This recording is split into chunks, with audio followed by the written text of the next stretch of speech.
বন্ধুরা, রাখি পরিবার থেকে আপনাদেরকে অনেক স্বাগত জানাই। আশা করি আপনারা ভালো আছেন, সুস্থ আছেন, এটুকু কামনা করি।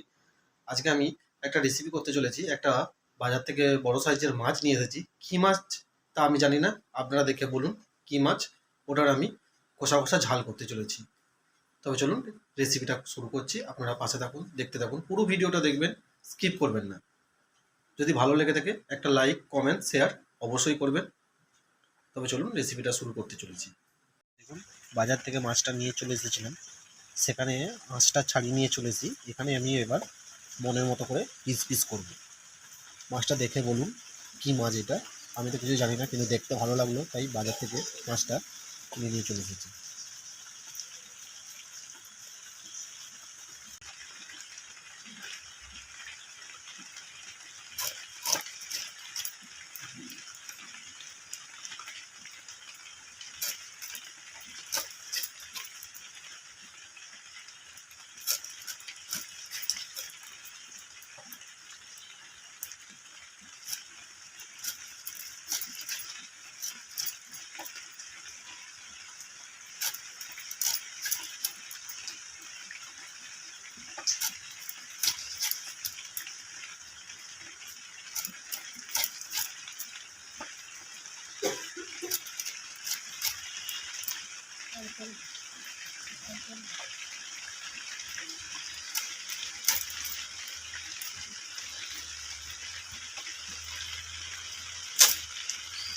দেখুন, মাছ কাটা হয়ে গেছে।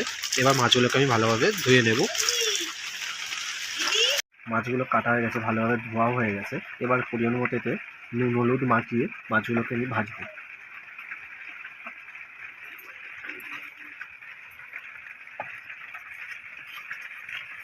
এখানে পরিমাণ মতন লবণ দিয়ে দিলাম,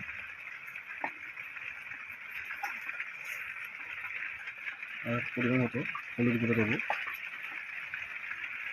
এটাকে ভালোভাবে মাখিয়ে নেব। আচ্ছা, নুন হলুদ মাখানো হয়ে গেছে। এবার মাছগুলোকে আমি এক এক করে ভেজে নেব। চাকাগুলো দেখেছেন কীরকম মোটা মোটা, এগুলোকে আমি ভেজে নেব।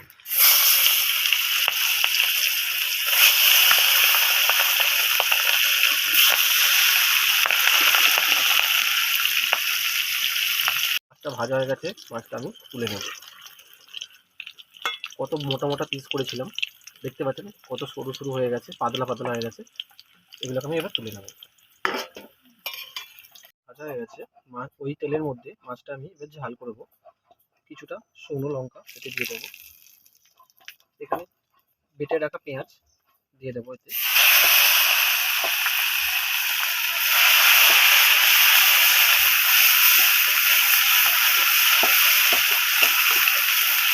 পেঁয়াজটা আমি ভালো করে ভাজবো।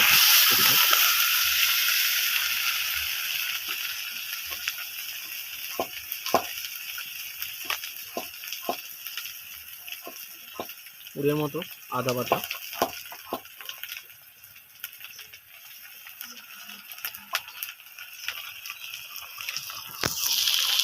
ঝাল লঙ্কার গুঁড়ো,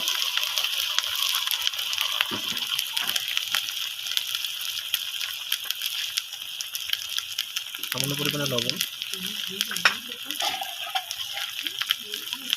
আর সামান্য পরিমাণে হলুদ দিয়ে ভালোভাবে মশলাটাকে আমি কষাবো।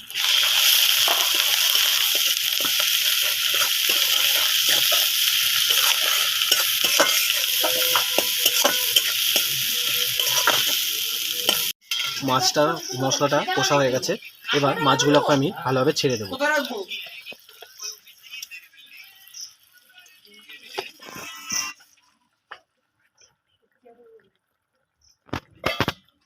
মাছগুলো ঝালে দিয়ে দিয়েছি।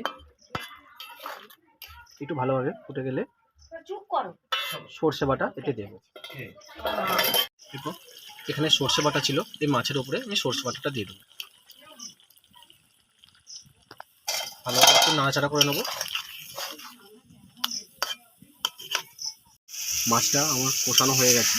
এবার মাছটা আমি তুলে নেব। দেখতে পাচ্ছেন কত সুন্দর কালারে আসছে। কমেন্টে জানাবেন কেমন হয়েছে। মাছটাকে এবার নামিয়ে নেব।